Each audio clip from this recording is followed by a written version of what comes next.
మా దైవం, మా అన్నయ్య, మా కొణిదెల కొదమసింహం డాక్టర్ పద్మవిభూషణ్ మెగాస్టార్ చిరంజీవి గారికి ముందుగా 71వ జన్మదినోత్సవ శుభాకాంక్షలు తెలియజేస్తూ మీ సంపత్ ధనంజయ రాయలండి. మన సంపత్ టెక్ యూట్యూబ్ ఛానల్ ద్వారా ఈరోజు అన్నయ్య మెగాస్టార్ చిరంజీవి గారి ఇంటి దగ్గరికి వెళ్ళడం జరిగింది. అక్కడ గబ్బర్ సింగ్ ఫేమ్ సాయన్ అని కూడా కలవడం జరిగింది. అట్ ద సేమ్ టైం అన్నయ్య మెగాస్టార్ చిరంజీవి గారు అయితే ఇంటి దగ్గర లేరు. ఆయన వేరే పని మీద కేరళకి వెళ్ళడం జరిగింది. ఏది ఏమైనా సరే అన్నయ్య పద్మభూషణ్ మెగాస్టార్ చిరంజీవి గారి ఇల్లు అయినటువంటి ఆ ఇల్లునే మన దేవాలయంగా భావిస్తూ అక్కడి నుంచి రావడం జరిగింది.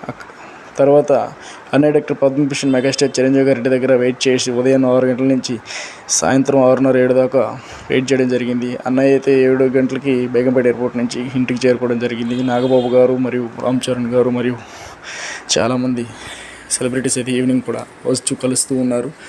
మనలాంటి ఫ్యాన్స్కి అయితే ఎటువంటి ఎంట్రీ అయితే లేదు.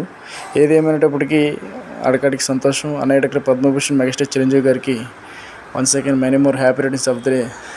అన్నయ్య, ఐ లవ్ యూ.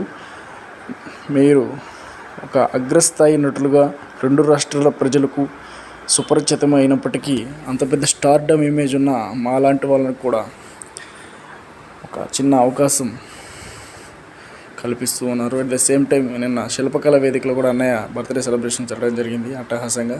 అక్కడికి కూడా నేను వెళ్ళడం జరిగింది. ఆ ఫొటోస్ కూడా మన సంపత్ యూట్యూబ్ ఛానల్ ద్వారా వస్తున్నాను. ఫోన్ ప్రాబ్లం వల్ల బ్యాక్ కెమెరా పనిచేయకపోవడం, ఫ్రంట్ కెమెరా పనిచేయకపోవడంతో బ్యాక్ నుంచి నేనే తీసుకోవడం జరిగింది. ఈ ఫోటో సరిగా రాకపోయినప్పటికీ అట్ ద సేమ్ టైం అన్నయ్య, నీకు భారతరత్న వంటి అద్భుతమైనటువంటి అరుదైన పురస్కారం, India's highest civilian first number of award అనేటువంటిది, ఆ భారతరత్న అవార్డు కూడా నిన్ను వరించాలని మనస్ఫూర్తిగా కోరుకుంటున్నాను. మరియు పుట్టబొమ్మను కూడా కలవడం జరిగింది.